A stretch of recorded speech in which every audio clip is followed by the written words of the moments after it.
জানাই আন্তরিক শুভেচ্ছা এবং অভিনন্দন। আজ আমি আপনাদেরকে অতি সহজে বাসায় কীভাবে কাস্টার্ড বানানো যায় আমি আজকে আপনাদেরকে ফ্রুট কাস্টার্ড বানিয়ে দেখাবো। এই ফ্রুট কাস্টার্ড বানানোটা অতিপরি সহজ এবং এটা অনেক সুস্বাদু, শরীরের জন্য অনেক স্বাস্থ্যকর খাবার।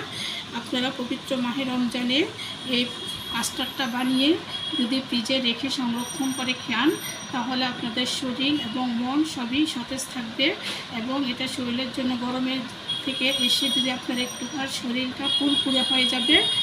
চলেন আমরা কীভাবে কাস্টার্ডটা বানাতে পারি আগে দেখে আসি। এখানে আমি একটা স্টিলের ছোট মিক্সিং বোল নিয়েছি।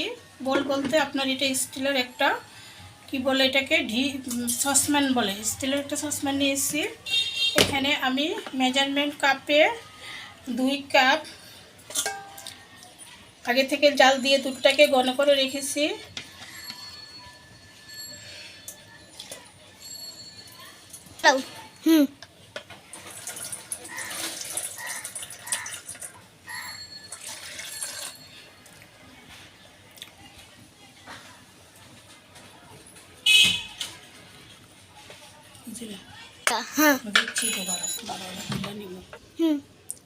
এর সাথে আমি অ্যাড করব মেজারমেন্ট কাপে 2 ভাগের 1 ভাগ চিনি। চিনিটা আপনারা যে যে পরিমাণ মিষ্টি খাবেন ওই পরিমাণে দিয়ে দিবেন। এর সাথে আমি অ্যাড করে দিব লবণ পরিমাণ মতো। মিষ্টি চিনির সাথে অনেকেই লবণটা পছন্দ করেন না, এটা অ্যাভয়েড করে যেতে পারেন।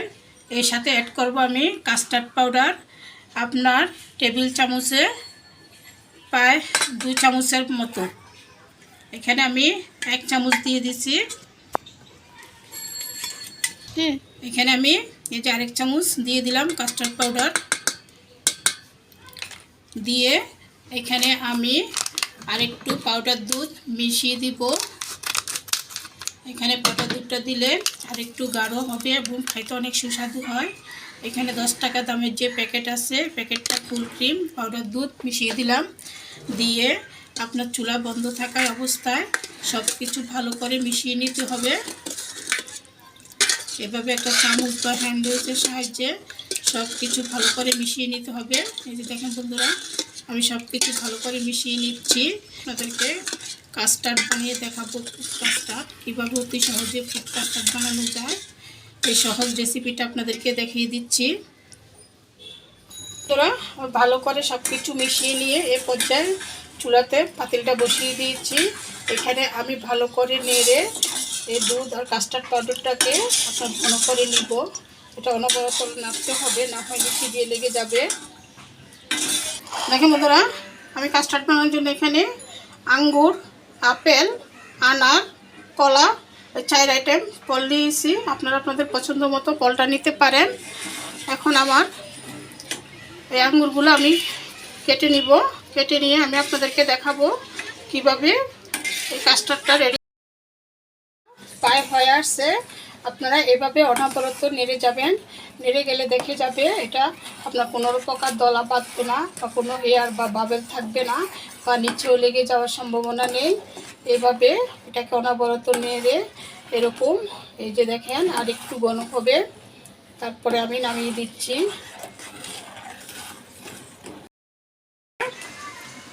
আমার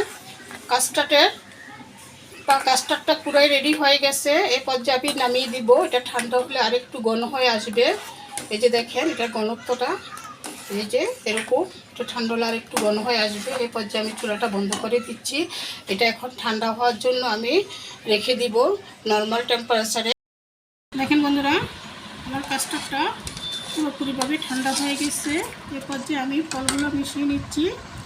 এখানে আমি দিয়ে দিচ্ছি প্রথমে আঙ্গুর, তারপরে দিয়ে দিচ্ছি কলা,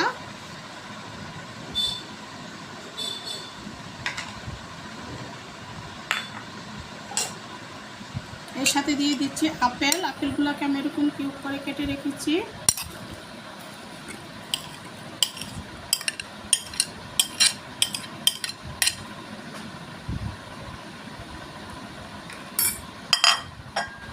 এর সাথে দিয়ে দিচ্ছি আনার।